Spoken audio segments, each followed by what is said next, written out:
Bonjour à tous et bienvenue dans cette vidéo. Aujourd'hui, nous allons devoir parler du procès de Maître Constant Moutamba, ancien ministre de la Justice et ministre d'État et des Gardes des Sceaux. Maître Constant Moutamba est accusé, comme beaucoup de gens le savent, de détournement des deniers publics et il a eu à se présenter devant la Cour de cassation où il a eu à présenter ses moyens de défense. Mais avant de pouvoir donner notre avis sur cette question, donner notre vision des choses, je pense qu'il est très important que nous puissions un peu voir un extrait de vidéo dans laquelle on le voit se défendre ou présenter ses moyens de défense et clarifier la situation selon lui. Je voudrais que monsieur le greffier puisse acter. Je vous demande, monsieur le président, de demander au greffier d'acter. Que les 19 millions pour lesquels le ministre d'État, ministre de la Justice et garde des Sceaux, poursuivi ses jours, sont bel et bien à la banque. Au moment où je me présente par devers cette auguste cour. 2.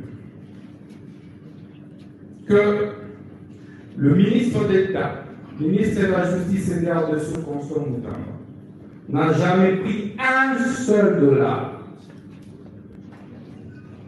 Un seul dollar. Je voudrais que vous puissiez demander au greffier de pouvoir acter cela. Est-ce que... Bon, répondez la question. J'en viens. Et que peut-on détourner de l'argent auquel on n'a pas touché? Je voudrais également que nos greffiers, vous demandiez aux greffiers d'acter, parce que l'histoire va me rétablir, tôt ou tard. L'histoire est rétablie. Monsieur le Président, je voudrais que le greffier puisse acter que le marché de construction de la prison, pour lequel ces 19 millions sont actuellement en vente, ce marché a été approuvé par la première ministre, le chef du gouvernement. Je voudrais également que le greffier, vous lui demandiez d'acte que ces 19 millions, nous les avons trouvés d'abord en 8 millions. Et nous avons laissé ces 8 millions en compte pendant une année. Et qu'avant nous, ce compte existait déjà, avait fait l'objet des manipulations de près de 17 millions, dont les traces sont introuvables jusqu'à ce jour. Et le ministère public que j'attends était encore le ministère public. Je voudrais que l'on puisse acter que le marché de construction de cette prison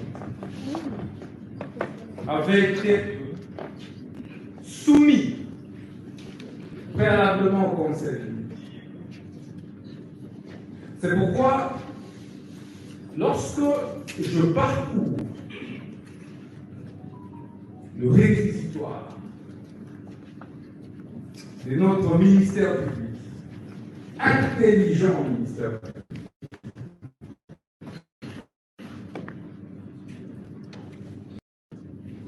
je suis perdu sur deux choses.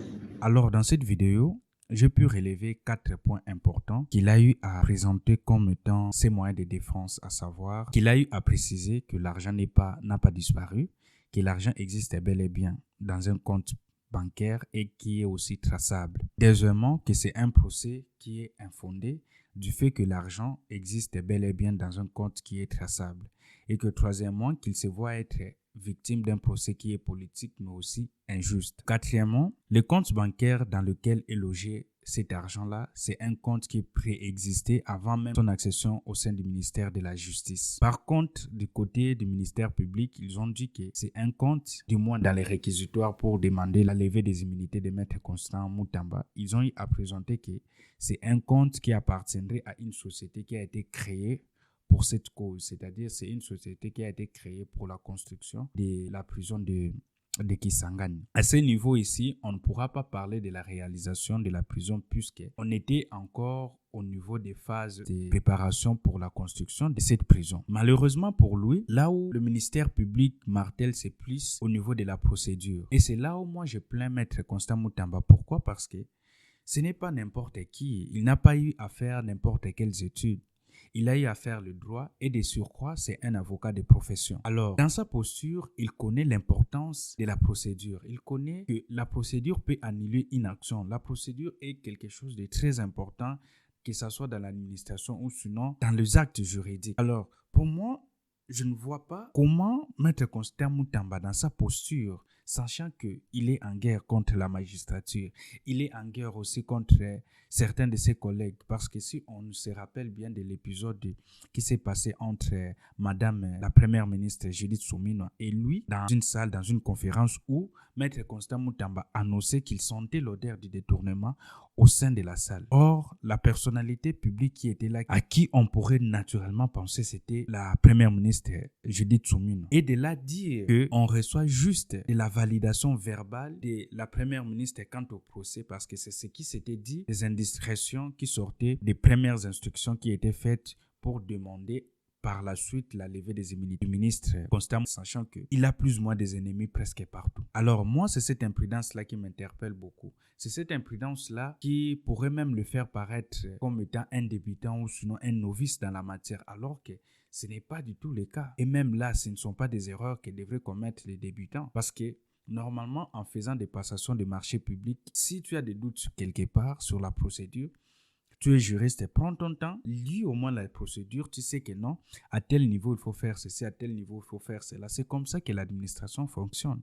Mais lui, il a eu à sauter des procédures. Il n'a pas eu à avoir des autorisations requises pour arriver à déclencher au fait cette procédure-là. Parce que du côté du ministère public, ils disent que l'argent a eu à faire un mouvement d'un compte A vers un compte B. Et c'est ce qui a eu à déclencher cette curiosité-là pour qu'ils puissent instruire les dossiers et arriver à la conclusion, selon eux, du détournement des données publiques. C'est là où je n'arrive pas à comprendre comment, à son niveau à lui, il peut arriver à commettre ce genre d'erreur si il est prouvé ou sinon, dans sa conscience, il s'est dit que je n'avais pas la volonté de détourner l'argent. C'est là où les bas blessent. C'est vrai que notre justice ne fonctionne même pas bien. Ça, c'est reconnu. Même le président a eu à le dire, la justice ne fonctionne pas bien. Il y a des gens qui ont eu à voler l'argent du pays et qui se sont sentis être protégés ou qui ont été protégés par certaines personnes. Alors lui, qui semblait combattre ce système, qui semblait remettre la justice sur le bon rail, s'est vu être ramassé par imprudence. À cause de son imprudence, tout le monde l'attendait, du moins ses ennemis, tout le monde l'attendait, qu'il puisse commettre l'erreur afin qu'il puisse être limogé, dégagé et puis son image puisse être saluée. Alors c'est vraiment dommage qu'on puisse arriver à ce niveau-là, que quelqu'un comme lui, qui avait donné tant d'espoir à plusieurs personnes, à une bonne frange de la population, qu'il puisse se retrouver dans cette situation où premièrement il a eu à quitter son poste et qu'en plus de cela, il risquerait une bonne partie de sa vie en prison. C'était ça mon intervention par rapport au début du procès et je vais vous tenir au courant de la suite et de comment ça va se dérouler, quels seront mes avis par rapport à ces questions.